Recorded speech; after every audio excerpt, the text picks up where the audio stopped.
feel like we're besties now after this. What's up, guys? It's Denise Salcedo. Surprises, teases, big matches, a big ending. Hey there, everyone. Welcome to Speak Now Pro Wrestling here on the YouTube channel. We are here to talk about AEW Dynamite, and what a show, because we have so much to get into. But I am not alone here today. In fact, for the first time ever on Speak Now Pro Wrestling, my guest, I said guest and Kate at the exact same time. Kate Hensler, everyone. My gates, apparently. I'm so happy to be your gate today. I'm very excited. I always have fun when I stream with you. It's just the best I love to be a gate. It was so funny because in my mind I was like, okay, guess Kate Hensler, and instead Gate came out. I'm like, what is that? It happens. I've been called worse than a gate. I'll take it. Oh my gosh. But seriously, guys, I'm so excited to have Kate on. She has been, you've made a couple of appearances here on the channel. We've done promo wars, we've done predictions, and it's always a really good time. So I'm so happy that you were able to make it for today's show. And of all shows to do, right? I know. I was like, well, they made it very easy on me today because there is so much to talk about. Like, there are some times where it just feels like as a viewer, you're like, well, Tony Khan just decided he was going to crank it up a notch today, didn't he? And this was one of those shows between just some really great in-ring, of course, that I feel like we pretty much always get, but some really nice booking here and some big surprises, which was a really, really fun combination. Not too surprising considering upfronts are around the corner. You definitely want that strong showing, but really, really, really good stuff tonight.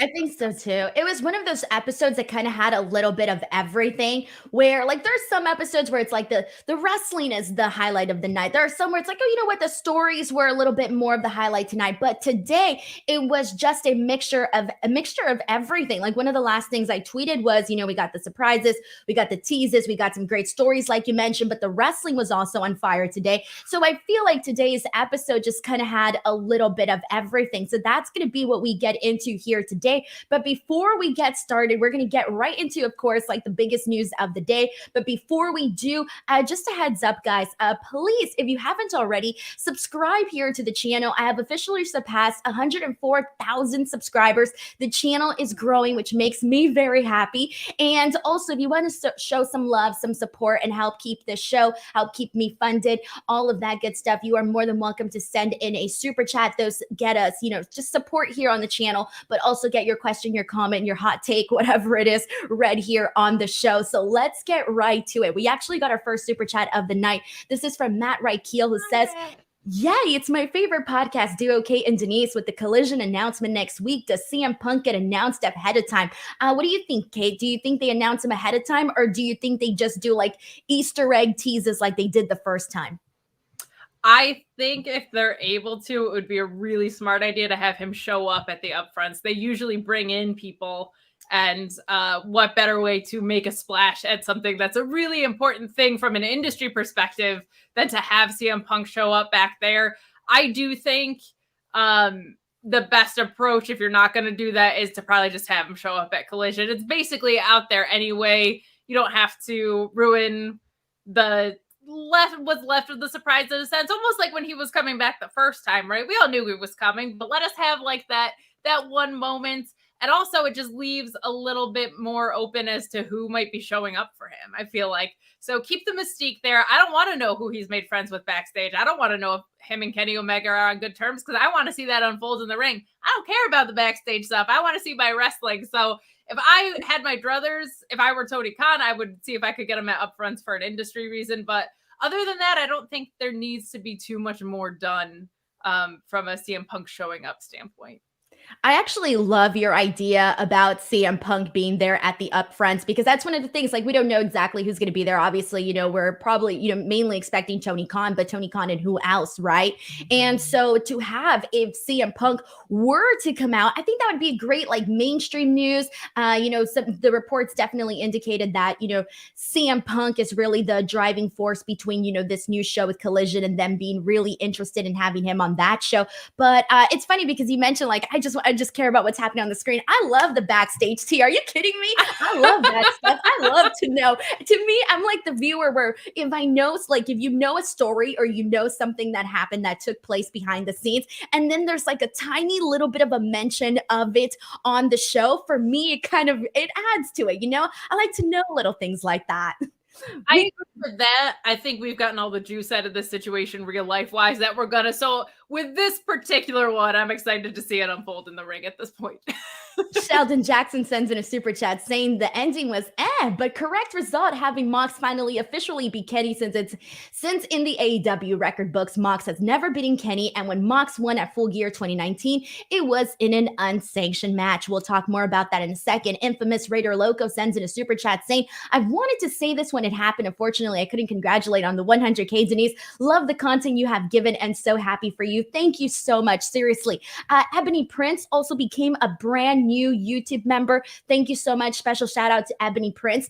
James Hammond sends in a super chat saying, no about Collision, but what about the HBO AEW game? So I feel like, and Kate, this is just a prediction, but I feel after we get like the official announcement of the Collision show, I do have a feeling that we may be inching a lot closer to the maybe an announcement of AEW content maybe being put on Max or something like that. As for the video game, I really have no idea because it feels like they've been promoting this for a very long time. And the last thing we heard was the whole, tie up with them and GCW and Fight Forever and that whole situation.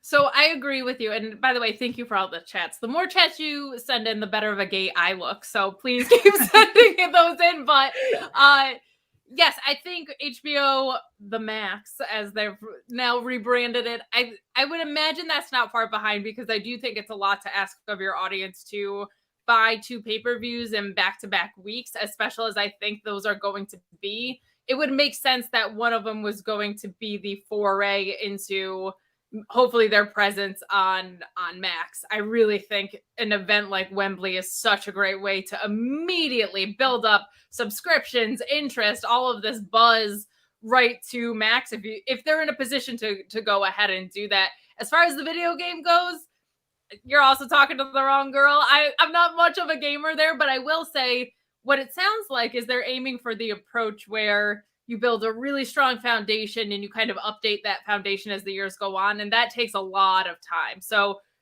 from my understanding, I know nothing about this world, but from what my understanding is, that's why WWE is able to crank them out so quick, is because they have this base built over decades already. And AEW is building from the ground up, and they're going to try and make it easier as those years go on. So it's not you're spending a fortune every single time. It's just these updates. So nothing, I don't think anything out there is official about either of those things, but I'm kind of aligned with you on Max for sure. Right. And I'm also kind of secretly hoping that we get all of the pay-per-views on Max too. I think that would be phenomenal because I rarely watch the pay-per-views at home, but the times that I have on BR Live, it hasn't necessarily been too ideal. It's been a little bit complicated. And I see people's comments and tweets and all of this where sometimes they have such a hard time. So I really, when it comes, they've been, putting out these reports that Warner Brothers wants, exclusivity with AEW, and so we go that direction. I cannot wait to see those premium live events, those pay-per-views, on Max, for example. I think that would be awesome. We got a super chat here from Infamous Raider Loco who says, saw the turn coming, just didn't know when, but it's making it even more interesting than before. Another great Orange Cassidy match, plus we saw Miro, and again, we're going to get into all of that in just a second. We got a super chat here from Grapple Geekery who says 5 out of 5 show with Denise Bloodsport Salcedo making heart eyes at the cage match. Kate, you should know this about me. I love the violence. So the more blood. I know you. You have a taste for blood. Yeah, no, I know. I watch your content, Miss Denise. I'm up. I know it doesn't take a lot of watching your content to know you love. I love the matches. I love the stuff. Uriel Landero says, yeah, Kate, let's effing go. This episode was a good one. Ricardo, surname redacted, says, love for leggy blonde onion. Okay, you might have to explain this one. This one I will explain on our Tuesday night Sour Grab show on Fightful. When Maxine Dupree was down there, she kind of was just floating around as a leggy blonde without any dimension to her as a character for Von Wagner. And I said, what's wrong with leggy blondes? To Alex Pulowski, pointing to myself. And he was like, yeah, but you have layers. You're like a leggy blonde onion. And so that is... You have layers like Shrek. That's exactly. I'm like, when I think of onions and I think of onions having layers, I immediately go to my Shrek watching days. There it is. Roberto Arsenal says, I love Darby's video promo tonight. I think tonight was Julia's first win in a Dynamite. She's only won at Rampage, and Dark's so good for Julia. We'll talk more about all of that, but I do want to mention right now that I thought that Darby Allin's video package, because we did get video packages for all the guys involved in MJF, Sammy, Darby, Jungle Boy, in the Four Pillars match, a double or nothing. And I thought Darby's and then second Jungle Boy's was the best video package. What did you think of those? I really liked Darby's. I think this was the perfect feud to kind of break him out of the more artistic and mysterious approach. On the show I normally do on Wednesdays, one of our co-hosts calls him Darby Avant-Garde, because everything is so artistic and kind of over the top. But what's fun about this is if there was ever a time for him to get connected in this more sincere way, I do think it's with this Four Pillar story. It's such a great window into the authenticity. I loved the way that they encapsulated the relationship between Sting and him as well in this. Like, it was just really, really, really well done. And it's kind of nice to get a little bit of a peek at Darby the person and kind of the story that led him here rather than just the artistic vision. I think this was absolutely the time to give us that insight for sure. Also really like Jungle Boys. I do kind of feel like, unfortunately, Sammy Guevara's is a little bit lost in this, because I think they were trying to push him up to make him feel like he belongs in this story, but he's also playing heel. So it just felt a little bit out of place in a few ways for me, but this is such a unique approach for AEW. They don't do a lot of 4-packs or triple threats in general. And the Four Pillars match is just kind of a nice celebration of what they're building with this young generation, and just an approach we haven't seen before in All Elite Wrestling. And I feel like you're right in that sense, where it has kind of felt like that throughout the entire thing, because one of the things we've been seeing in this Four Pillar story is we have been seeing layers per se to Darby Allin, and we've been seeing him really, like, with a lot of his promos, he's had the best promos in my opinion, and they've definitely been connecting with the people. But to touch on what you said with Sammy, it has felt like that, sort of like it didn't feel like that from the very beginning, but then slowly but surely it started to feel like Sammy was sort of just, not to be taken as seriously as Jungle Boy and as Darby. So it is one of those things that, like, now we're kind of going back to that, and it's still not it's not going to be there anymore. That connection, that same connection that you might have with Jungle Boy and Darby, it's not going to be there with Sammy. But I think Sammy's role is just entirely different, as we've seen with him at MJF. But I do agree with you with what you said about that. Melissa Cabello says, girl power, love AEW. Heidi Ho sends in a super chat saying, my power was out from Alabama thunderstorms. Should I go back and watch? I saw up to the point where Miro went into TK's office. I would say yes, especially that main event. I feel like that's definitely a must-see for today. Andrew Cool sends in a super chat saying, would Kellis be a better mouthpiece than Regal?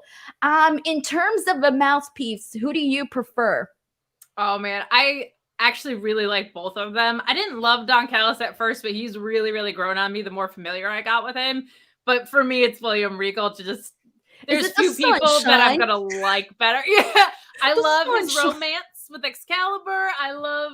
I just like that segment that we didn't know was kind of going to be one of his last at AEW of what he did with MJF, and that one Dynamite was some of the best work I've ever seen. So I really like Don Callis, but for me, William Regal just scratches me right where I itch as a wrestling fan.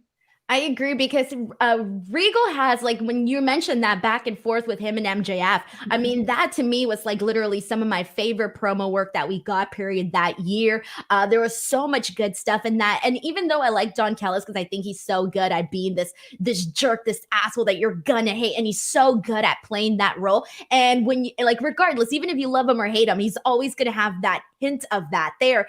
And so for me, like, Don Callis is cool and all of that, but I think he's just too different to compare to William Regal. Chi-Town Spurs says Will Washington Booker of the Year. Hey man, I mean, he's out there, he's working, he's hustling. Got Miro back on TV. That was all Will. I love how like the first week he was there and we see Hikaru Shida come back and Of he course. has this big obsession with Shida. So I'm like, like what here? Like I'm starting to think something's going on. I love it though. I think we were all saying things that you don't like about AEW, blame Will, but it ended up being 2 really strong episodes. So I guess we got to give him credit. Exactly. Taylor Cannon sends in a super chat saying, "Hi, Denise and Kate, two of my favorites. Good Dynamite this evening. I saw the turn coming, enjoying the storyline with the BCC and the Elite." And we were talking about this last week too. A bunch of people were bringing this up about how they saw the turn coming. Heidi Ho sends in a super chat saying, "I haven't watched an AEW pay-per-view in almost 2 years because BR Live sucks. I hope they are going to do a better platform. Have they announced something in regards to that? They have not, in regards to where the streaming and all of that is." And then we got Henry T. Casey who says, "What if Don Callis is a Punk guy?"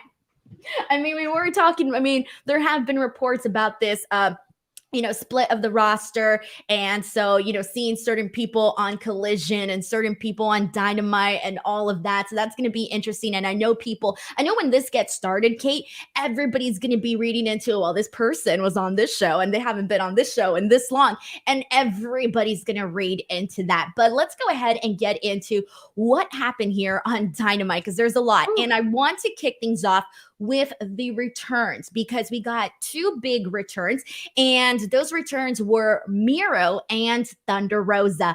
And they both kind of did the same thing where they were backstage, they popped in, had a couple, Miro didn't have any words with Renee Paquette, but Thunder Rosa had a couple of words with Renee Paquette, but both ended up walking into the office of Tony Khan. Now, we have not seen, obviously Thunder Rosa, she was injured, she was out, she had to drop the title, eventually, but well, technically, no, she didn't, because she held the title, but there was an interim title, and then eventually the title was dropped. So we had to explain that whole backstory. But she was doing a Spanish commentary. That was like the last thing she was doing on AEW.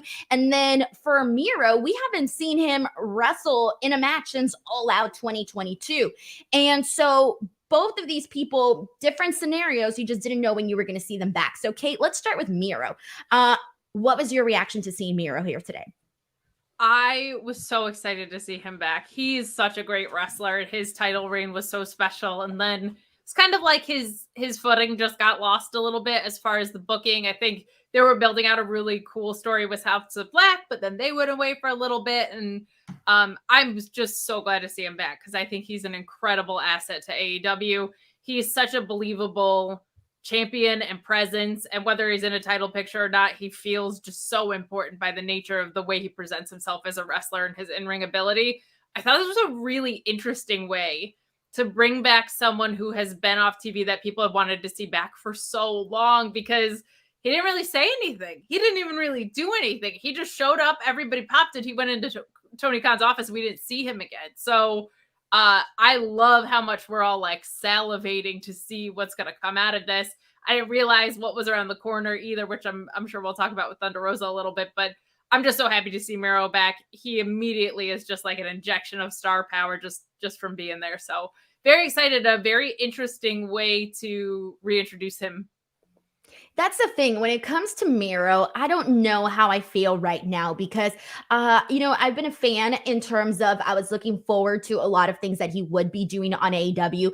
Even though his reign as TNT champion was cut short, I did appreciate that time that we got for him as the champ. But I truly do not feel that we have seen him be all that he can be in AEW. We saw him really transform his look, the energy that he brings, the matches that he has had have all been great. But like you mentioned, he brings this like star power presence to him. But I hope we finally get to see some of that creative match that. And so I'm a little bit nervous where I'm like, I don't really know what to expect from Miro anymore in terms of his run in AEW. I really truly don't. So I'm hoping hoping it works out. The one criticism that I do have, and the reason why I say this, is because I would have liked a little bit of some sort of follow-up after, because Miro goes in and he talks to Tony Khan, whatever, but we don't see any of that. We don't even see like anything where we see an indication of how it went, if he was angry or mad or anything.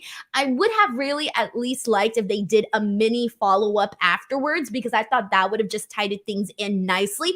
But it did kind of feel like go, go, go, where it's like 1 second we get Miro going into Tony Khan's office, and then I think like a segment or two later, we see Thunder Rosa go into his office. And so that is one of the things that I wish we would have seen, at least maybe him coming out or just something, I think, to kind of follow that up a little bit. Now, let's go into Thunder Rosa.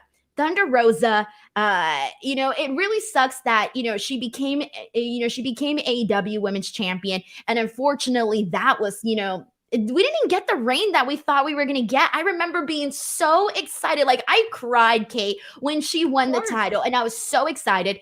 And then, like, we just didn't get the reign that we expected. And I felt so bad because you knew that she wanted to be this fighting champion.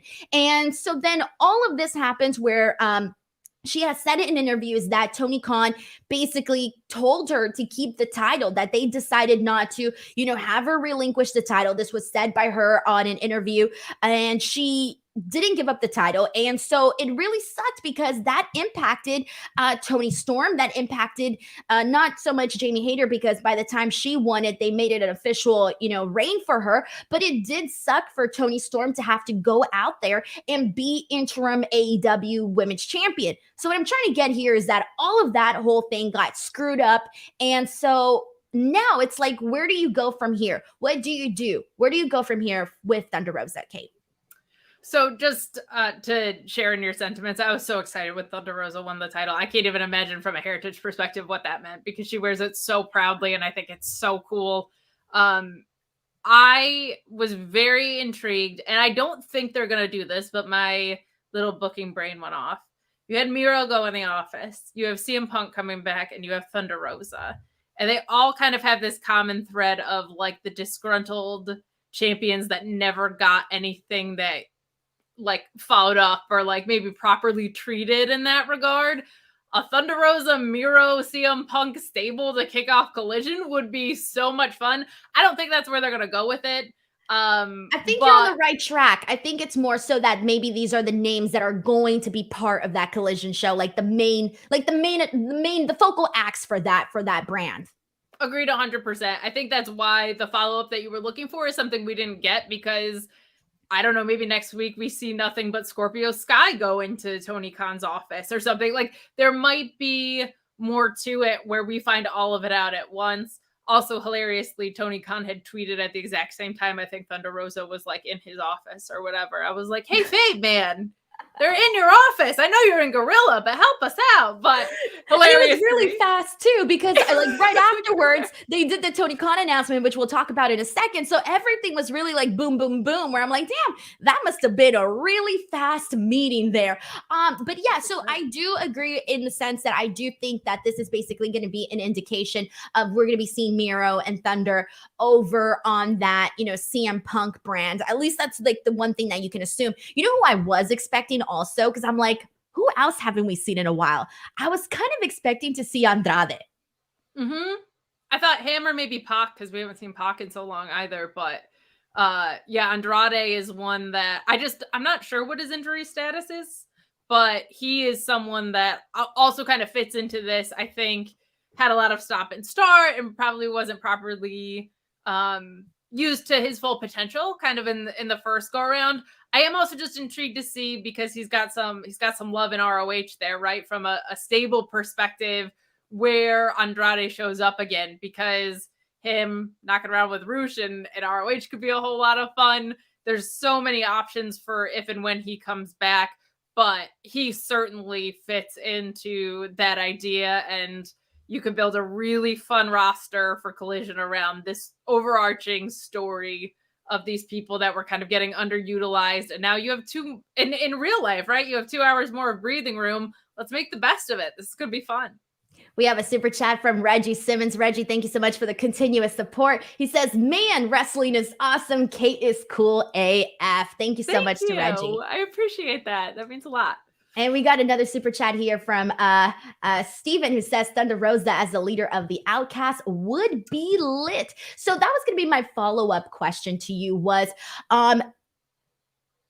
do you have Thunder Rosa go back to the main title picture? Do you have her go after Jamie Hayter? It's tough because she never lost it, so I feel like it kind of begs for it. I kind of feel like if I want Thunder Rosa, and I'm an ROH nerd, so if this is off your radar, I get it, but like right now to me the idea of Thunder Rosa versus Athena is extremely compelling. But it is the AEW title that she never lost. I feel like she's kind of owed it. And I feel like the Outcast side of things would be a really fun way to set it up. I definitely think you bring her back heel. It's just too endemic of a fit right now with like everything, even on like All Elite Access, they've kind of built out this idea that she's coming back with the former gripes that she left with or whatever. Lean into it, bring her back heel. Things were working better when she was heel, I feel like, on the roster too. It was the babyface run that gave it a little bit of awkwardness, I feel like. So I would love it. I would love to see her in the Outcast, but I definitely think she's owed that title shot. And we've seen that match before, right? We saw it on Battle of the Belts. Run it back. Let's do it. I think it would feel weird if we never did, because it's like, yeah, she was the champion and due to injury, she couldn't continue any further. So I do think it would be weird if we didn't at least run that back one time or so and then maybe work her into everything that's been going on with the Outcast and Britt and Jamie and all of that. So I do agree on that sense as well. So just a heads up to everybody here. We're going to continue on here with the show, but please, if you do have any questions, any hot takes, any cold takes, whatever sort of take you have, you are more than welcome to send in a super chat. Not only do those get you read here on the stream, but also they do help support the show. So it really mean a lot, but let's press it on. We do got someone sending a question here. This was one I want to address as well. This is from Banningham, who says, what about Thunder Rosa defeating Jade for the TBS title?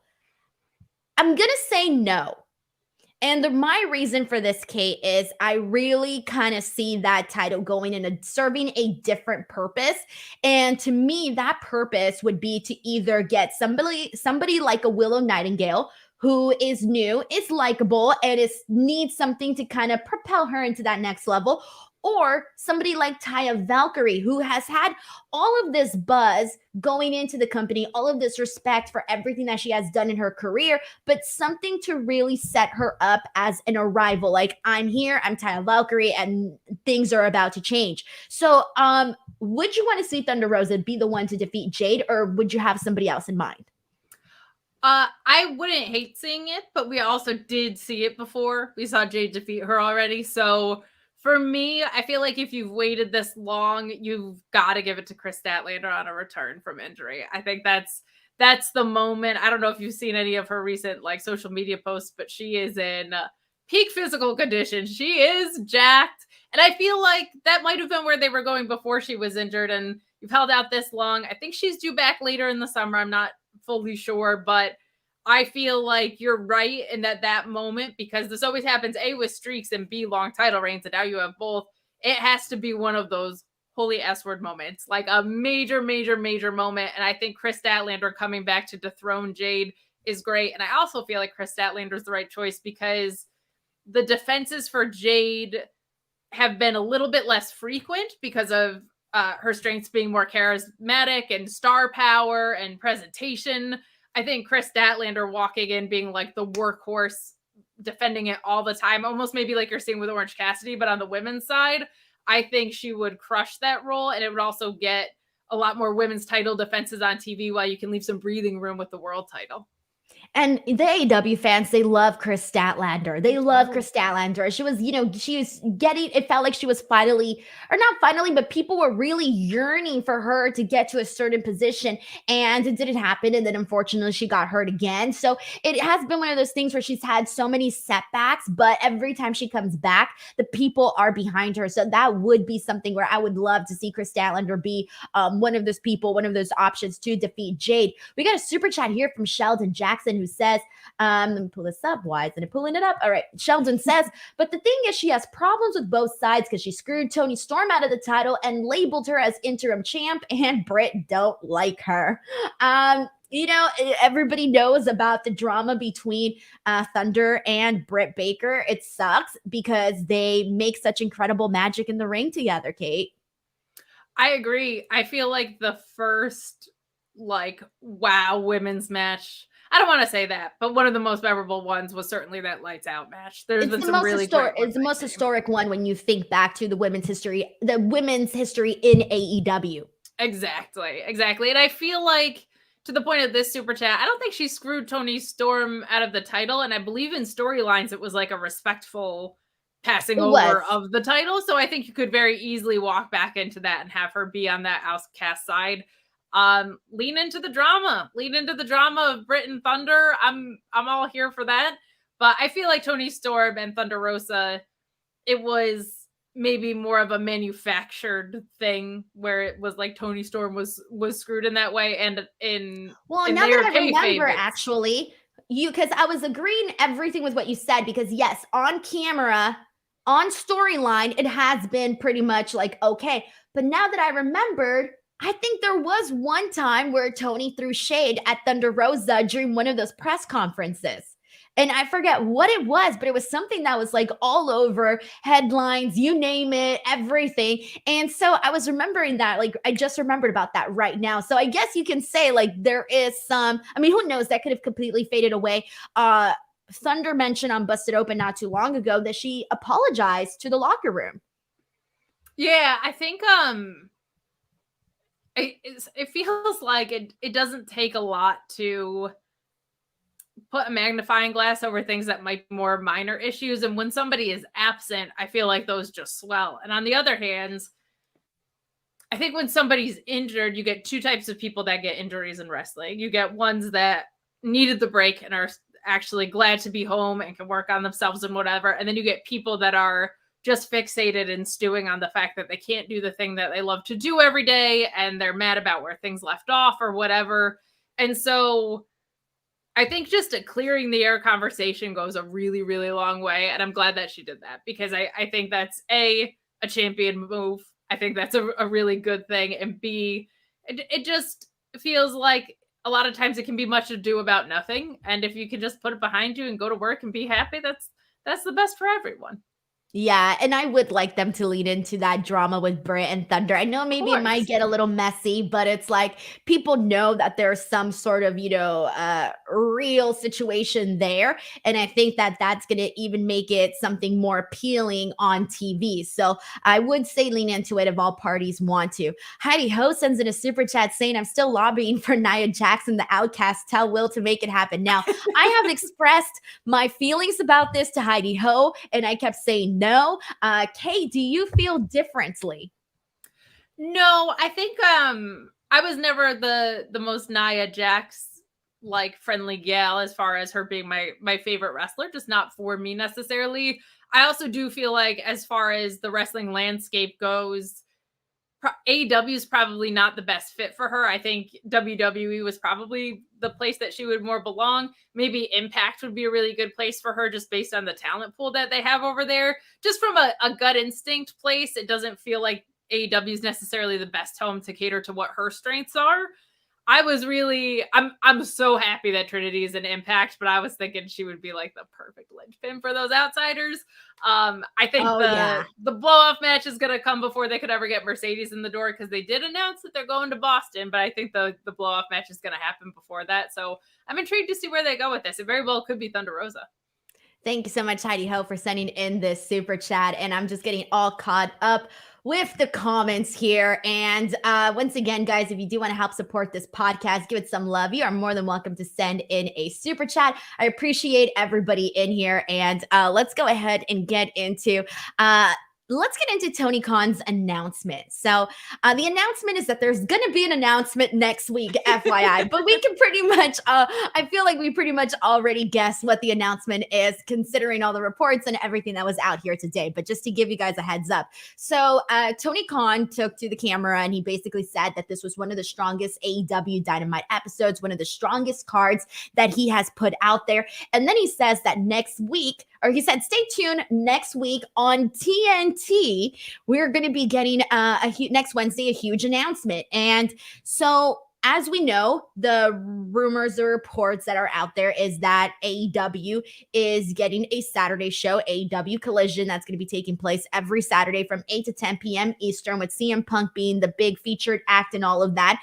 The first show is reportedly taking place on the 17th of June. Again, this is just what has been put out there, but nothing yet confirmed by AEW itself. And then today there was also some reports that basically we're going to be seeing, or hearing rather, the announcement of this show taking place at the Warner Brothers Discovery's upfronts in New York that are taking place May 17th. So with all that being said, it's looking like we're going to officially get the big announcement for AEW Collision next week. So Kate, how do you feel about this? And are you excited about the announcement? How much of an impact do you think, or how much do you think this is going to change AEW? Because you can imagine it's going to change and expand AEW a whole lot. But as a person who's already, watching Ring of Honor, Dynamite, Rampage, and that's just the AEW side of things, how do you feel about all of this? Are you excited? I'm very excited because I think there's a lot of really deserving talent that has either gotten stop storylines and booking, or maybe aren't on TV that probably deserve some TV time. So I think the more pro wrestling, even if it feels oversaturating as a fan sometimes, the better, because the more wrestlers that have jobs and get to go out there on television and do their thing, that's just a healthy thing for the wrestling industry. It makes me very, very happy to see that. I have always been a huge fan of CM Punk's wrestling. He's one of my favorite wrestlers to watch in the ring, one of my favorite promos in the world. He was the wrestler that kept me in when I had one foot out the door. So he's like my dude from an in-ring perspective. I just have always been super connected to him. So the idea of him spearheading a show, I think, is fun. And I also think it's kind of a fun way to play off of not only like whatever locker room tensions you want to build out, but stylistically, AEW is so diverse in the type of wrestling that they bring to you. They have the trios division. They have some of the best luchadors, some of the best big men in the world. So I'm interested to see if there's like kind of a different flavor to that show than what we get on Dynamite, because I feel like Dynamite's always such a buffet. I wonder if Collision is going to be something where they lean into it. I'm intrigued to see the ways that they make stories cross over before pay-per-views. Like, I think it's a very, very cool thing to be having happen in wrestling. I'm a little concerned about Rampage because it already feels kind of like a back burner priority, but I also just hope that they keep it clean. I hope that the roster delineation is well planned and the stories make sense. And when they do have those crossover moments, that they are planned and cohesive and that everything gels as a product. But there's very few situations where if you tell me a wrestling company is expanding their programming, I'm going to be like, that's bad, because it's just a happy and healthy thing for the wrestling industry. And here's the thing, like you mentioned, kind of like whether or not Dynamite and Collision are going to be, if Collision's going to be like Dynamite in the sense where you get a little bit of everything. My whole thing in this is that I don't want Collision to become what Rampage has become. Yeah. Where it's like Rampage, I don't even have to watch every week. If I watch, it's like, okay, it's up to me if I want to tune in. And, it's up to the viewers if they want to tune in. It really is that show where it's like, yeah, if there's a match that I want to watch, I'm going to tune in. But I know there's going to be people that are, skipping Rampages. And so I hope that Dynamite and Collision, especially since Collision is going to be on a Saturday. So anybody that is truly taking their time on a Saturday to watch, live, you want that to be worth it. And I want to go into Collision on a weekly basis and feel the same way that I feel when I watch Dynamite, where I'm excited to see, hey, what is going to happen on today's show, where I'm going to expect something huge. And that's what I want Collision to feel like.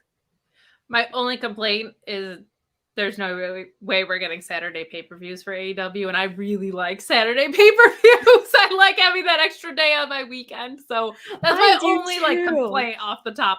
But my whole thing, so Kate, let me tell you, and for everybody here, my whole thing, so when I go out to the pay-per-views, right, I usually get there on Thursdays. I would really love to do like a Thursday and leave Sunday so that I can get home on Sunday and be home on a Sunday, but because their pay-per-views are on a Sunday, I have to leave and not get back until, I don't leave until Monday, and then by the time I come back, I always have to miss the Raw post show, and it's just like, I'm starting my week off on a Tuesday instead of a Monday like it should be, and I hate it. It throws me off completely. It is very annoying. So I'm like, I would really love those Saturday pay-per-views, but whatever. Heidi Ho sends in a super chat saying, I was never a big Nia fan, but she would fit with the Outcast need. Heel heat from AEW fans would be epic. I'll never shut up about it. Hey man, when it comes to that heat, I do think she would get it, especially from the AEW audience. We got Steven who sends in a super chat. Thank you, Steven. He says, should Punk be announced ahead of time of the new show? We kind of highlighted this a little bit earlier, and Kate had a really great idea about, maybe seeing him at the upfront. So I did like what you said about that. Sheldon Jackson sends in a super chat saying, also a dream match for Forbidden Door, and I hope they actually do it, is a three-way winner-take-all tag team title match. FTR representing AEW, the Lucha Brothers Ring of Honor, Aussie Open, IWGP. That match would steal the whole show. I would love that. I ain't even gonna against that. I love that idea. I gotta say, I went to New Japan when they did the DC Philly back-to-back. Aussie Open live is one of the most compelling tag acts I've ever seen. I love them on TV too, but live, Kyle Fletcher in particular has such a different energy. I found out he's 24, and I am blown away by some of these. I don't know if I'm just getting old, Denise, but like some of these young kids, right? You're like, wait, that person's like 22. You're like, what happened here? What on earth? And how are you so good at this already? Kyle Fletcher, both of them. I mean, Aussie Open's fantastic, but his promo ability, the way he was leaning even then into some of the FTR stuff of being very kind of like anti-flips and stuff, and little nuances like that. Just I would love the dream match you laid out, but I also do want the FTR Aussie Open one-on-one because they operate so perfectly in the same world but in different generations. It'll be a sight to see. Tim Weininger Jr., also a YouTube member, says, I want Will Washington to head up Collision. His wrestling mind would be awesome for it. Lots of love to Will, seriously. He's already heading up Dynamite. That would be a lot, I love how, like, when everything's good, we're like, go Will Washington. And the second we get anything bad, we're like, yo, Will Washington, what's up? What's going on here? Gotta have a word with that man. I love it. All right, we got plenty more to get into here today. So let's press on from here, and let's go ahead and get into the main event, and we'll circle back with everything else here. But the main event is the other thing that is the huge thing that we got here today. So I literally have about 2 paragraphs here of notes and things that were done in this match. I'm going to break down that entire thing right now, or else it would be like Excalibur. I'm just going to read every bullet point of things that happened in this match. But no, for real. There was so much that happened in this steel cage match, a 4th match between Kenny and Moxley. And really what this was, to summarize everything that we got here, was this like bloody violent warfare where they really did a good job of utilizing just so much in here. It started off before the action even kicked off inside the steel cage. We had the Young Bucks and Wheeler Yuta and Claudio all fighting on the outside, fighting on the stage. We see Nick Jackson do, crossbody off of the freaking stage. We see a whole lot of madness even unfold before we even get into this match.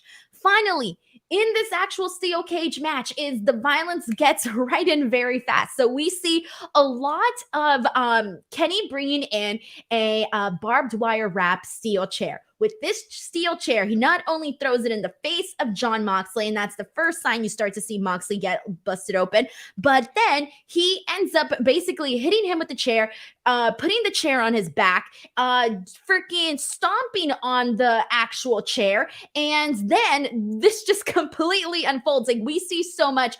We even have a commercial break, and for once, like, even though the commercial break was there, it did not take from this match. We see Jon Moxley choking him out with the ring ropes. We see them, Jon Moxley bring in glass. We see V-trigger after V-trigger, Snapdragon suplex. It is freaking madness. And so finally, for the actual finish, before it, there's a moment where Kenny Omega goes for a V-trigger on Jon Moxley. Jon Moxley is leaning up against the cage wall, and he goes for it. And so when Kenny goes for it, he ends up throwing them all out, both of them, onto the freaking ground. Cage door completely falls open. And so then, once we get back into the ring, Jon Moxley brings in that screwdriver that we've been seeing. And then afterwards, Don Callis runs in. He takes the screwdriver away from Jon Moxley. And this is the point, I think, where a lot of people were like, if you didn't already know that maybe Don Callis was going to turn on him, this was really the point where you're like, hey, something's going to happen here. And it did. Don Callis ended up costing this match for Kenny Omega. He turns on him, and it's this big surprising ending if you didn't already see it coming. So, Kate, let's start. There was a whole lot in there. Let's start off with the match portion of it. How did you feel about the matchup itself? Well, first of all, amazing job summarizing it, because that was a lot to encapsulate, and you did so beautifully, because so much happened in this. And what was really impressive is it didn't take up a ton of time on television. When they started this with like 17 minutes left or so, I was like, I don't know if that's going to be enough, especially with the extended kind of shenanigans that you talked about up front. But it was kind of fun, because then it was just kind of balls to the wall for the entire time of the match. So I really, really liked a lot of what got done here. Moxley in particular in matches like this is always so creative with how he chooses to use weapons. Like I appreciate how often you get to see something from him that you've never seen before, that you haven't seen in a while. And the intensity with which he chooses to use them is just always so vicious, but like that controlled vicious, which makes you almost more uncomfortable, because you're like, this guy's fine with doing all of this. Like, that's bananas. Also just really appreciate that in this whole match, I was realizing too, like, they're on different sides of the coin now. Kenny's the face and Mox is the heel, where title time it was flipped around, right? So I really, really like that when we get rematches, there's a completely different story being told. That's a really fun way to run something back, is that they are operating on opposite sides of the coin. Loved the physicality. I'm not as thirsty for it as you, but I do love me some violent, bloody matches. I'm thirsty for the violence. Well, check it off. It's like, especially with something that's been so personal and built, and the Blackpool Combat Club has made it. It's so justified. Like, it's justified with the story that they've been telling, and then also the history between Kenny and Moxley. But even just the recent history too, or the recent story. Yeah, and I just really also I kept thinking about the last time they met. Not even the exploding barbed wire that was mostly sparklers, but their match when he went through the glass table and they ripped up and exposed the outside of the ring and stuff. Like, I was thinking about how injured Kenny was during all that time, and I don't think we even knew as fans the extent of his injuries with his hernia and his knee. Like, everything that guy had was injured. Glad he gets to do one of these healthy. And the ending was done so well. The One-Winged Angel is one of, if not the most protected finishers in all of wrestling. To have Don Callis be the one to break that protective tissue, but it not be a wrestler to do so you can still say nobody really has kicked out of it, was a really, really perfect way to have the weight of what that meant carry over, but it's still technically a protected finisher in that sense. So it will mean something when someone eventually does kick out of it. But I absolutely love this. This Blackpool Combat Club run is so much fun. I prefer them as heels. That's just a me thing. Like, give me these vicious assholes just going around beating everybody up. The show so much, like just the storylines for the Elite, for the BCC, for both of them. Even just today, getting to see Don Callis turn on Kenny Omega, I just felt like, oh my god, this is so exciting. We're going ahead and diving into this whole new aspect of the story. We're talking about layers. We mentioned layers a whole lot. Now there's a whole nother one here. With Don Callis doing Kenny Omega as dirty as he did. Like, I cannot wait for the follow-up of this. So that that within itself was really cool. And I just really feel like with this main event, this was probably one of my most favorite things that AEW has done recently, because it really was high quality for a Dynamite. Like this could have easily been a pay-per-view match with the exact same outcome, with the exact same layout and everything that we saw here. This could have easily been on a pay-per-view, but they put it here on a Dynamite, and it felt very high quality. That's why earlier when Heidi Ho mentioned whether or not they should tune in for the show, I was like, this is the match. If you only want to spare like 20 or something minutes, whatever your schedule looks like, this is definitely the match to go out of your way and watch, because it had a little bit of everything. The good wrestling, good story, all you can ask for there. Taylor also, Cannon. I hope you're safe with the thunderstorms down there, by the way, Heidi Ho. Stay safe in the storms. Yikes. Seriously. Oh my God. I hate it. Like, we had thunderstorms like not too long ago here in LA, which is like the worst. Cause I'm like, what are you doing? Like, this is not who we are. And we don't do this over here. What's happening? And I hated it so much, but thankfully we're done with that. So I'm very happy about that. Taylor Cannon sends in a super chat saying the main event was crazy good. And I cannot agree with you any more than that, Taylor. Thank you so much for the love. We got a super chat here from Mike T90K. Thank you so much to Mike, who says, hey, Denise, cannot wait for next Wednesday. What do you think about the All Access show? I love the concept. I hope season 2 focuses around Punk to return to the company. That will be a must-see TV. So I really feel really bad because I have not watched one episode of All Access. Have you, Kate? I have. It's not necessarily the most like for me thing. Are you not a reality TV show fan? Because I'm not. Like, I can't get myself to do it. Not that much. And it's also just tricky. Total Divas had this problem where they were running into like on-screen and off-screen worlds blending. Like the last episode had Nick Jackson. When I watch it, is normally the Wednesday show I do starts at 10:15, so I watch from 10 to 10:15. So, but Nick Jackson was like, "Yeah, getting booed is a weird concept. We just got out of Chicago and we got booed like crazy." And I was like, "Wait a minute." They just got out of that match where they trolled CM Punk the entire trios match in their best of 7. Like, hold on. I was surprised I got booed. Things like that. So it's fun if you're just looking for something kind of like silly to watch, but I'm not a big, I'm with you. I'm not the most reality TV driven girl in the world. Right. I agree. And like, I saw like the preview and the trailer and I'm like, oh, this could be great for people that want to see this type of stuff. Like, that could be awesome. But for me, I think like I just have a really hard time watching reality TV because that it's not, it's supposed to be a front, right? It's not what you're not really getting, like the real human thing. Like, if you really want to get something that's more humanized, you'll probably tune into a vlog, right? Like, that's where you would get that type of stuff, but it's not the same thing. So I'm not really a reality TV show person. So I'm sorry, Mike, that I couldn't give you a better answer, but Kate's answer was great. So Eddie Kingston's on it though, so that makes me happy because I'll watch anything Eddie Kingston's on. I'll watch every scene. Heidi Ho says, in non-violent storms, just heavy rain and an awesome spectacle with the lightning. It's putting on a hell of a show. Thanks for the kind words, though. Thanks for the donation. And there was something I wanted to say because Mike T90 also brought up Total Divas. You know which one I did watch, but this one was different because it was a wedding. Nikki Bella Says I Do. I watched all 4 episodes. You watched the 4-parter. See, there were times. But it's different because she's getting married. I wanted to see the wedding. You love love. It's beautiful.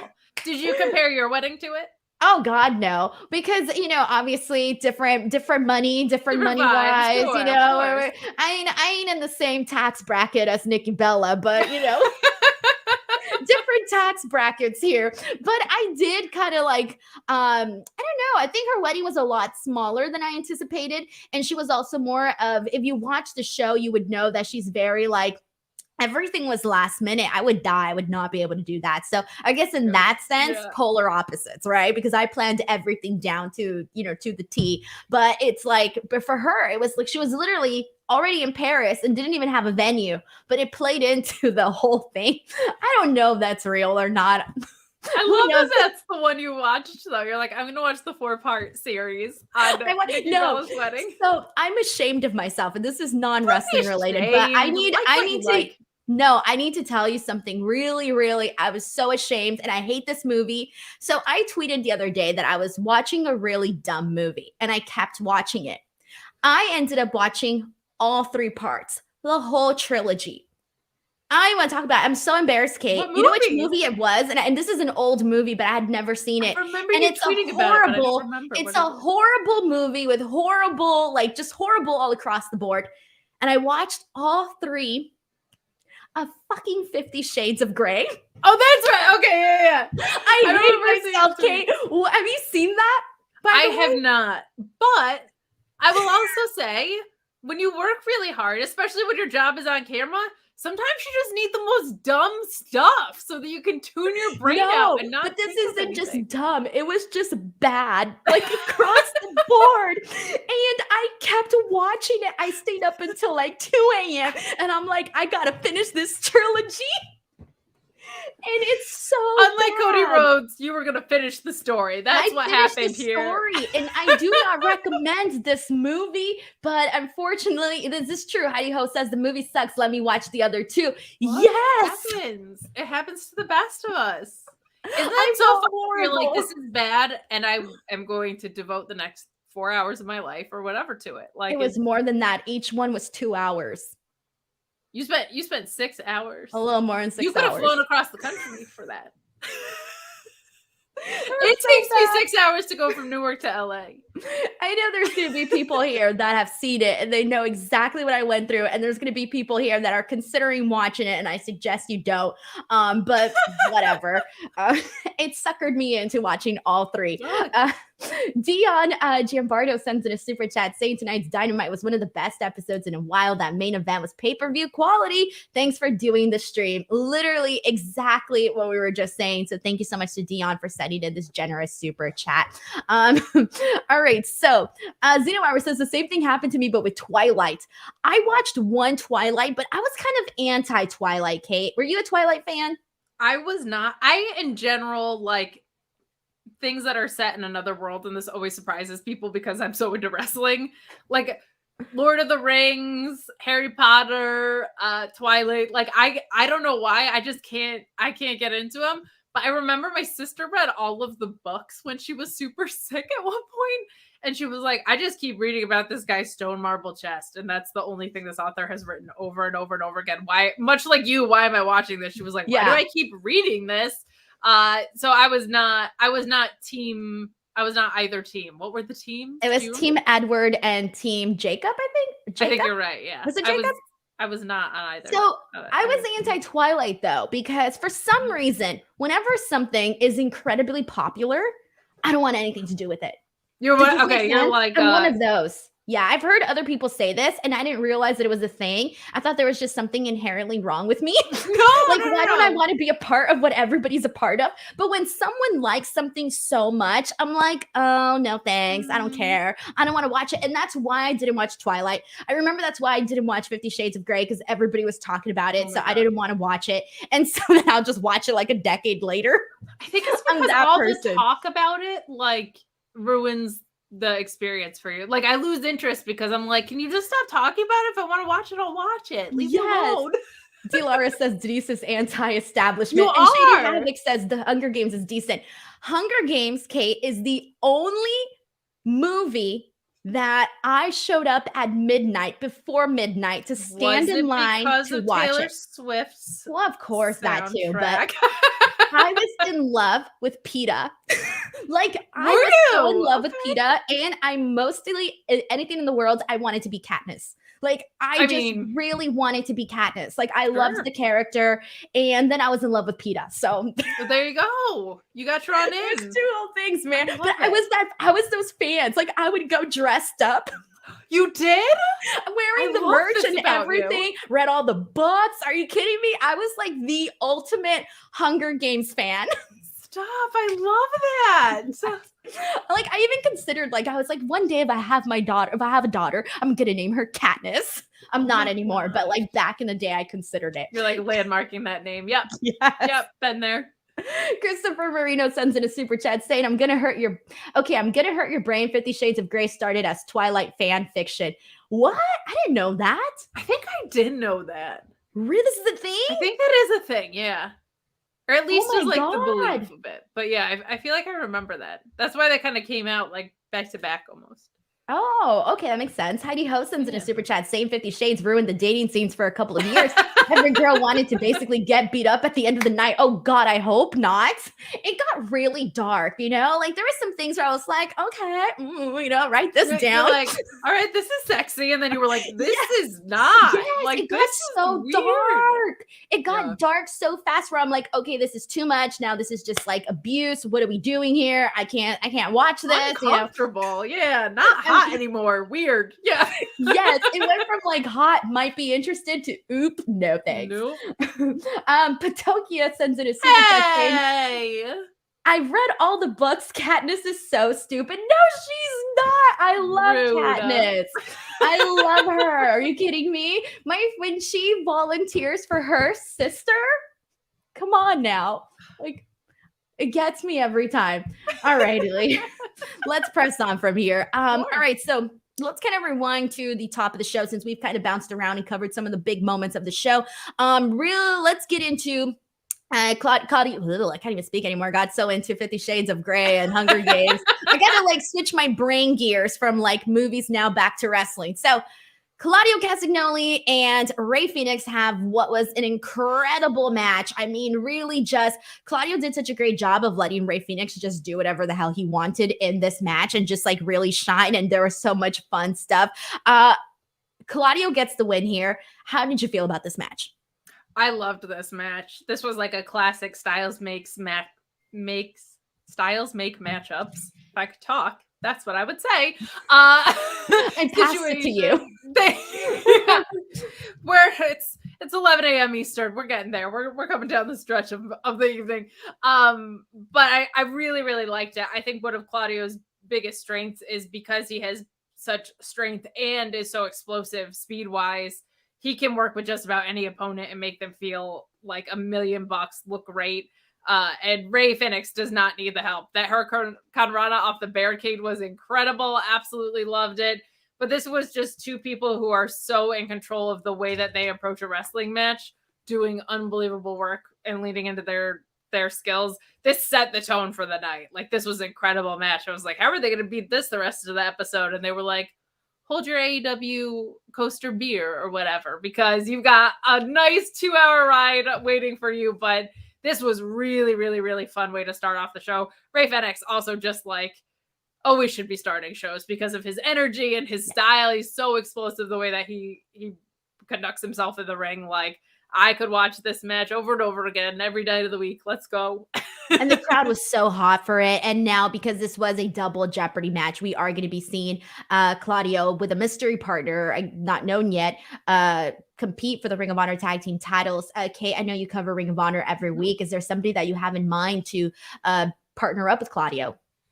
I think it would make sense if it was Wheeler Yuta or someone. I think Wheeler's probably the most likely. He did some really great work with the Pure title in Ring of Honor. There's also just a lot of people sniffing around there that could be fun. Takeshita also sprung to mind because they've been playing this which side of the fence is Takeshita on. He did some great work in ROH too. I think there could be magic to be made to do that match of Takeshita and Claudio versus the Lucha Bros. That could just be incredible stuff. And I want to see more of these like double Jeopardy type matches. I feel like that just, I don't know, it makes things just a little bit more fun.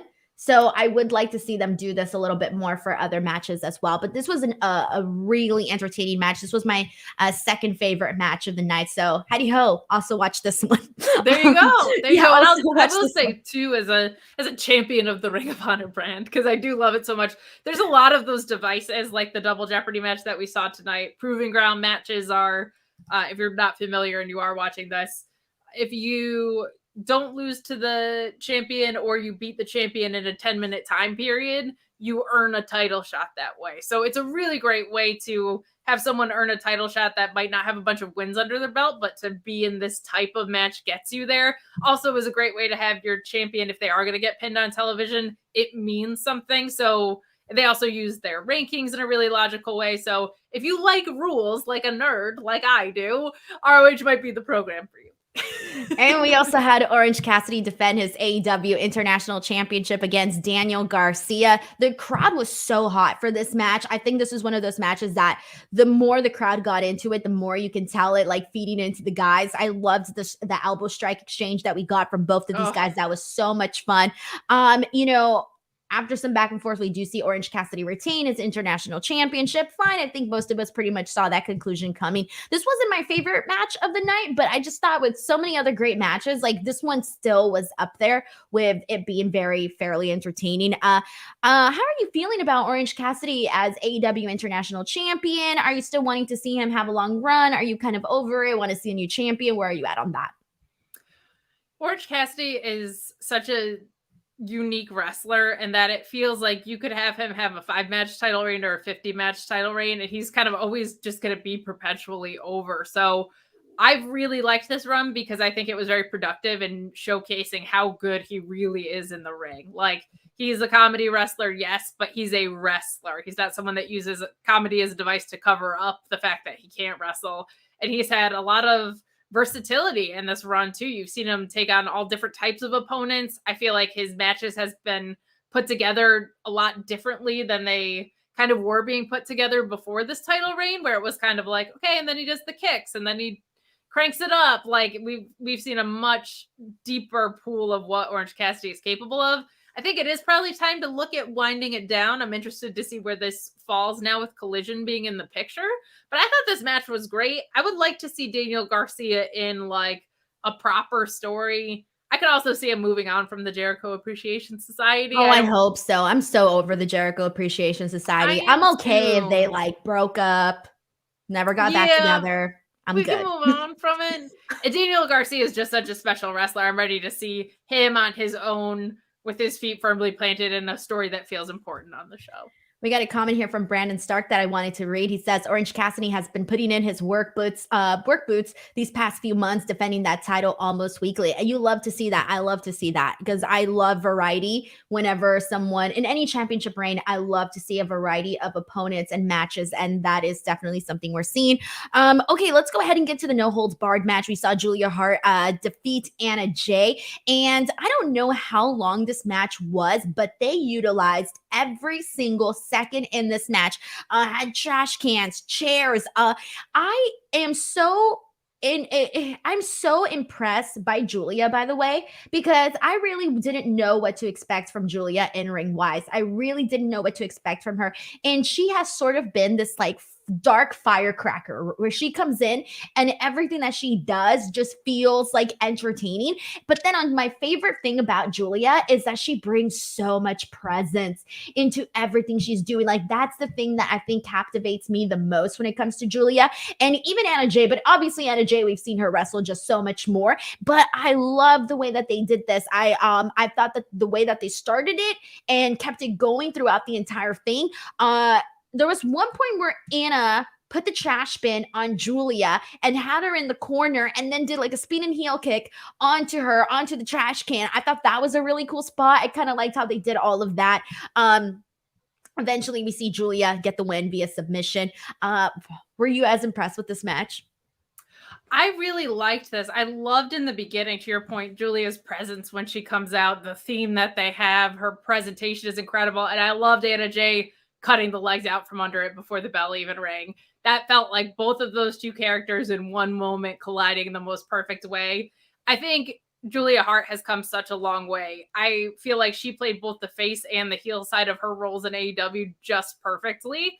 In ring wise, she's come a long way. Still a couple of things I think that she will grow into. Keeping in mind, she's incredibly young and incredibly new at this. Things like her kickouts are a little bit rough, just a couple things like that, but she's super young. She's improved so much. I think she's going to keep growing, but this was a really, really fun match. And it felt like a proper blow off because of the way that, like you said, they utilized every second of television time that they had to try and make it something special. I'm going to fix my computer because it's not charged in. So I'm just going to mute my No, mic go for it. while I I'm going to create use that this as a destruction. second to plug in some stuff. So good timing, Kate. Good timing. Alrighty. So before we continue on, we got a couple more things to talk about for AEW. And just a heads up to everybody here today. This Friday, I won't be here because I'm going to be at Up Next Fighting. So I will be doing that this Friday. However, next week, I will be back to do my normal NXT show. I will be here. It's always a good time to talk about NXT on Tuesdays. And then next Wednesday will be the official like birthday stream, I guess, edition of AEW for me. It'll be the day right before my birthday. So it'll be like an AEW Dynamite birthday podcast party celebration the day before. So it'll be a really good time. So make sure you guys come in for that. And then, yeah, it'll be a good time. And if you haven't, please subscribe, everybody. I'm going live on here so much more. It's been so cool to just like see everybody come in to all of the weekly shows. And then also once Collision starts up, I am going to be doing live streams for that as well too. So there's just so much going on. All right. So now let's go ahead and get into I'm the 14th. You're the 14th? I am. Oh my God, your birthday's on Mother's Day. It is. I didn't know you were a Taurus. I am a fellow Taurus. Oh my God. Connected. Makes sense. Yes. Okay, so you get me. We got the bull's horn, really stubborn. Yes. Every time Roosh is in the ring, I'm like, you get me. Bull in the horns. You know what I mean? I love it. Oh my God. I had no idea that you were May 14th. Seriously, I didn't know. This is so cool. Look at us. I love it. I love Tauruses because I feel like Tauruses are like, and the way that I would describe myself is like, I'm more of like an earthy Taurus. But I also really there's so much that like, I'm really stubborn. I love luxury. I love romance. That's like my thing. Like, that's like one of the things that I do, or I don't know, just some of the traits that comes with being a Taurus. So same. I don't know, what Taurus traits do you have? I think, well, the ones I see in you too, like all the proactivity and go-getter and DIY and like the good side of stubborn where you're making your own opportunities. I see that in you entirely. We are fixed earth signs. I love it for us, but definitely stubborn in every sense of the word from when I was a little kid up until now. I have learned how to massage around it, but I am a stubborn bull at heart.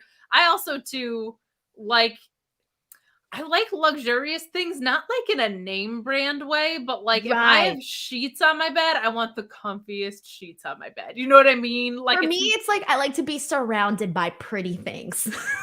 There it is. I'm not saying like, I'm going to go get myself like a Rolex or a Louis Vuitton or anything like that. But I love to be around, like, I love to see fancy furniture. I love to go to nice places. And I love to be surrounded by that. Like, I like to be surrounded by luxury when I can. Give me a restaurant that is like cozy with great lighting, right? Like that is... I like the dim lighting. I love a restaurant with like the vibe. Very dark. Yes, the vibe. Yes, I'm always here for that. Give me some like nicely decorated plates. Look, all we want thing in this world is violent blood matches and luxurious vibes with decor plates and fancy bathrooms. You give me like a cool tile bathroom. Fancy bathrooms. Thank you, Kate. That is my fucking thing. Holy shit. So this is going to sound really dumb. And for the person who knows this is my husband. Every time I go to like a hotel, like those really fancy ones, and for like red carpets and stuff, they always hold them at like, your Four Seasons and your, all of these top hotels in like Beverly Hills. You get to go to like a lot of those. They have the most beautiful bathrooms. And I always make sure to walk in and admire them. And like, okay, the tile usually, the sink, the mirrors, like cool fixtures in the sink, and the mirrors. Yes. Oh, I'm telling you, anybody listening to this podcast, go to the fanciest hotel near you and go into the bathroom just to look at it. Yeah. They're not going to check you. They're not going to be like, you don't got to be staying there. Like, you can literally just go into the hotel and like look at the bathrooms. Trust me, go to your nearest fanciest hotel. Even as a non-drinker, hotel bars. Yes. The luxury vibes, man. 100%. I love it. Oh my gosh. Tauruses. We get it. It's a thing. It's a thing. Heidi Ho sends in a super chat saying Tauruses are awesome. Star Wars Day is my birthday. Oh, nice. May the 4th be with you, right? We got a lot of people. I love how everybody's sharing their signs. Scott George is like, I'm a Scorpio. We're A-house. Stop. No, actually, Tauruses and Scorpios are very compatible. And my sister's a Scorpio, and she's like my favorite person on earth. So okay, I'm gonna read this comment. I know it's gonna be controversial, but damn, James Majori says, "What's faker, wrestling or astrology?" Yes, just yes. Okay, first of all, I believe in wrestling and I believe in astrology. There it is. Politics is fake. Wrestling and astrology are real. That's where I also do like tarot cards. I love tarot cards. I Me love getting my hand read. Love all that stuff. My sister went to a palm reader one time and they did her reading and everything was super inaccurate. And they asked for her other hand. Well, one hand means one. They told me that one hand is like your past or your present, and then one hand's your future. Okay, this person was just a scam artist and just you know what just started saying all the opposite things. A couple of years ago, I went to a palm reader and they get very brave. Okay, like they'll just say anything, right? So my husband doesn't like that stuff. Like he doesn't believe in it. He doesn't like it. He's not into it. And I gave my hand. Oh, it was a tarot card. Excuse me, it was a tarot card. And she did my cards and she looks at me and she goes in front of my husband. Well, he was my boyfriend at the time, and she goes, "I need you to know that you should not break up with this guy. You cannot break up with him." And I was like, what? She's all, "Don't leave him." She's all, "You're gonna need him." And I was like, what? What? Can you imagine? Like someone telling you, "Don't break up with this person." That's a very bold statement to tell somebody. Very bold statement. And he was just like, "What the fuck?" And I was just like, okay. You're like, "I didn't pay her. I swear, this is not a setup." Right. No, we were just walking on Venice and Boulevard. We were just walking. We went for a day out. And if you've ever been to Venice, the boardwalk, you guys would see all of this stuff. Yeah. They have all these booths, right? And we were walking and I was like, "Oh, I'm going to do that." And he's like, "No, I don't want to do that. That's horrible, blah, blah, blah." And I was like, "Let's do it. Let's do it." And then that's what the girl told me. And I was like, what? And now look at you though. Yeah, I mean, this was years ago, but still, like, for her to tell me that, like, what if he was the wrong guy and I stayed with him because of this freaking tarot card lady? She knew. Dante NYC says, "I just noticed Kate doesn't mess with her bangs nearly as much when she's not hosting. Glad to see some SGS representation on Instincts Culture. Do you mess with your bangs?" Okay, well, the reason I'm not messing with them today is I just cut my own bangs. So when they get too long, they get like two in my eyes that I'm always doing this with them. But I couldn't take it anymore and I cut them. So now they're not bothering me as much. Oh God. But it is a talent to be able to rock bangs, okay? Oh, thank you. I will never cut bangs in my life again because they don't look I don't look the same way as bangs the way that you look in bangs. Two different things. That's because you have a cute little heart-shaped face. I have a 5 head, and so I need bangs to cut up. So it is. Okay, well, here's the thing. You're talking about your 5 head. I have like big cheeks, okay? Like a bunny, and I hate it. I hate it so much. And so when I have bangs and my big cheeks, I look like fucking Dora the Explorer. Okay? Y'all know what Dora the Explorer looks like. Look like Dora the Explorer. I could see looking very young. When I had my brown hair and my bangs and short hair. Do you have a backpack? I literally look like I was obsessed. Hold the phone.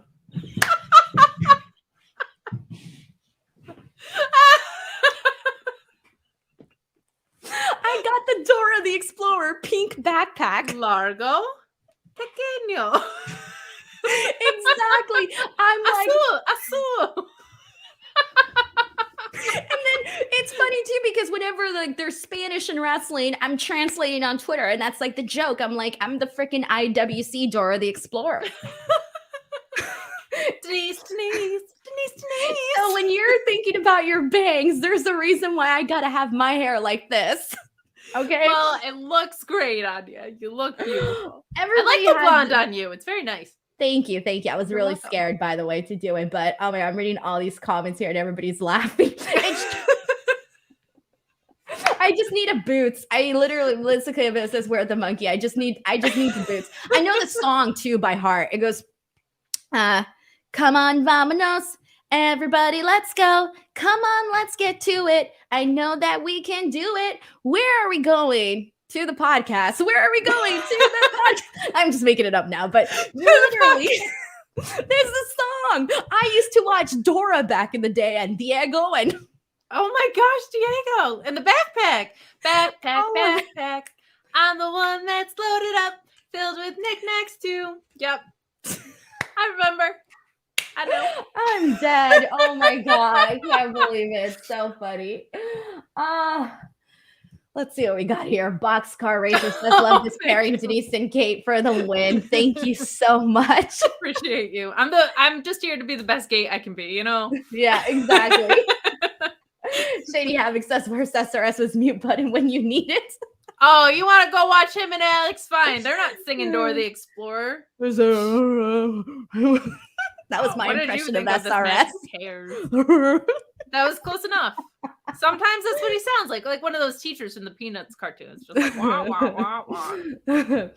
All right. We need to get into this World's Trios Championship match, the open house, which we got here today. Lights were off. We saw the House of Black versus Bandito and Best Friends. A new concept here. Their rules were no rope breaks, DQs enforced. They had a dealer's choice where you can pick whatever rule to be like the last and final rule. And they picked, what did they pick? No witches for this. So that was super random, but it made sense because of Julia Hart and this and that, whatever. But this was kind of fun to see. I really loved how everything looked. It kind of gave me like space vibes, you know, where it's all dark. And then the ring reminded me of the moon. And you were seeing a couple of lights, not too many, but some people had some lights, or I don't know if it was people's phones or the building itself. I'm not sure, but it kind of gave off like space vibes. I could see that. I could see your space vibes coming into play. Right? I really liked this because I feel like I've been waiting for our trios champions to get some stories underway and to get some momentum and to give them this device of having their own match world that they've created, but it's a dealer's choice and up to the challengers which stipulation they kind of lean into.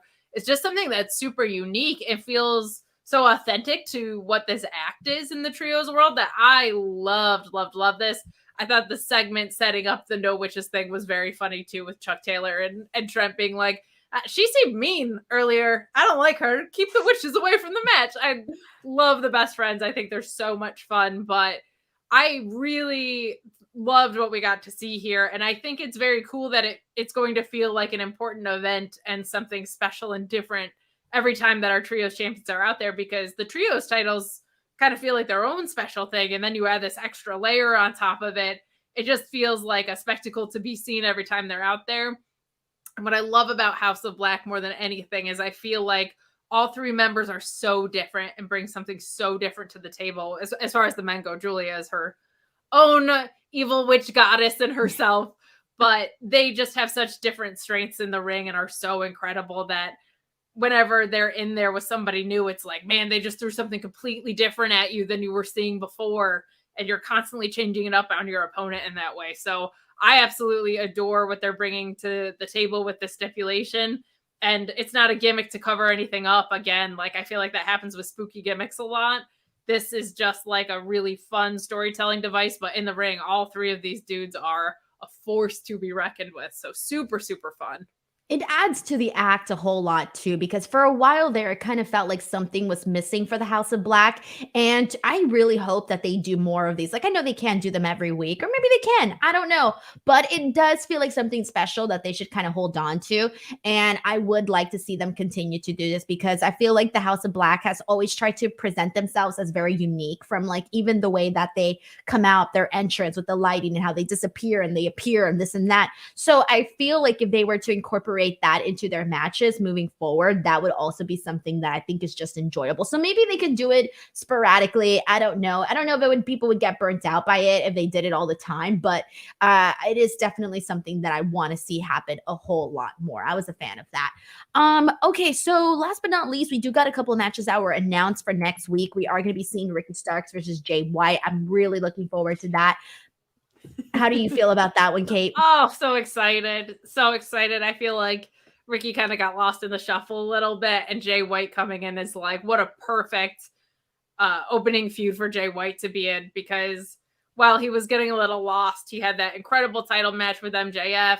He had a fun program with Chris Jericho that felt like it was booked in reverse a little, but I think he really still shined in those matches. Ricky Starks to me is like a total package kind of guy. So it just made sense. You have this big signing coming in the door and Jay White. How do you make him feel important? You put him up at the top of the card with someone who isn't necessarily in the title picture. How do you make Ricky Starks feel important? Well, your biggest signing that was on the free market just walked in. So this feels perfect. I really liked what they were doing with Juice Robinson and all of this too. I'm glad to see this hopefully shifting back to, I really want to see it on Dynamite. Like, I feel like Jay White, I think maybe AEW didn't know that they were going to land him, it sounded like, until kind of later. So creatively, it might have taken them a second to find a place for him to fit. But these are two, to me, like main programming stars. So I hope this kind of stays there and that they stay there. But I just, in-ring wise, I'm very, very much looking forward to seeing the magic that they make, because I think it's going to be great. Yeah, and these are both two guys where you're like, they can't go wrong, in my opinion, with whoever they decide, giving the upper hand to, giving the win to, because I want to see Jay White do big things, because he's already at that level to be doing these big things, given off of everything that he's done with New Japan and all of this and that. And Ricky Starks is different too, because you also want to get him to that level, but he's in a different point right now in his career, so he does also need this. So I do feel like you can justify reasons for both guys to be getting this win. So I'm curious to see what direction they end up going with in regards to Starks and Jay White. So that's going to be very interesting. We're also going to be seeing Chris Jericho versus Roderick Strong in a Falls Count Anywhere match, and both Adam Cole and the Jericho Appreciation Society are banned from the building. This is fine. I'm looking forward to it. I'm looking to see what they cook up there. I think it's funny, Roddy Strong already has a lawyer. He's been there 2 weeks and was like, I got it. All right. I know how this works. I was in Diamond Mine for a real long time. I'm coming into AEW and I'm coming in legally protected. I respect it. We got a super chat here from one LT Photo who says, Denise, I was not ready for 98% of the Swifty packed stadium to be dressed like they were about to be in a Taylor Swift video. Atlanta Marjorie Cry show. So Taylor Swift concerts, everybody gets super dressed up, like to the nines, the T's. Like costume planning is a very, very huge thing. And I love it. They've been doing it now for, all her eras, and it's grown even more so popular. So for the Eras concert, it was like a whole thing. I was so stressed about my outfit. I was like praying to the gods that like everything aligned. And it's so fun because when you go to the shows, it's just, Kate, there are some very creative people, and you're just my gosh, my God, you came up with that? I love that. And you're just looking at everybody's clothes, and it's this big old thing. Oh, I love it so much. It's awesome. That's so fun. There's like a little culture built in around it. Yeah, it's like a whole thing. It's a whole thing. But that was AEW Dynamite. I know our show went a lot longer here today, but we had so much to get into. I will be back next week to talk about NXT on Tuesday, AEW Dynamite on Wednesday. It'll be my birthday stream, so come into that. Don't want to be alone on the birthday, so make sure you guys come on in. But Kate, I want to thank you so much for taking the time out of your busy schedule to come out here and do the show. I think you just brought some incredible insight. I think that everybody here just had a great time with the show, at least based on the comments. So please let the people know where they can follow you, where they can support you. Sure. Well, thank you so much for having me on. And it sounds like kind of corny or whatever, but you truly are like such a trailblazer for women and what you do. You're doing like so many things to break ceilings for us, and so many firsts from a woman in wrestling media come from you. So just thank you for setting that precedent for us. And thank you for having me on today. But you can follow me, The Gate, at Miss Kate Fabe right here. You can find me on Fightful YouTube. I'm on the main channel for NXT, ROH, and the AEW Rampage and Smackdown post shows. I'm also on Fightful Select on Mondays doing the Raw post show. And we also do pretty much any pay-per-view that you can find that's on American television. Alex Pulaski and I do an alternate show behind the paywall as well. Normally on Wednesdays, I'm at the Mark Order podcast, goofing off with my friends at Mark Order Pod. But Miss Kate Fabe here and on TikTok, Twitter, and then Katestagrams on Instagram. Also the Excite Wrestling Commentary Table once a month. So check out my Twitter for those dates as well. And I have the link for that so you guys can give Kate a follow in the description box below as well. This is a funny one. Hell BR Yanger says Kate Gate. You gotta market that now, man. That's gonna be like your thing. I'm Kate Gate. Whenever you bring me in for a podcast, your gate is here. Oh my gosh. Open the gates. Open the gates. It's perfect. Perfect. I can't anymore. That's so funny. Alrighty, everyone. That's it. You guys know where to find me at _ Denise Salcedo. I am less than 100 subscribers away, followers on Twitter from 100K. So if you haven't followed me on Twitter, please do. And then youtube.com. You guys already know the drill. Thank you so much to everybody. Thank you so much to Kate. And we'll catch you back here on Tuesday.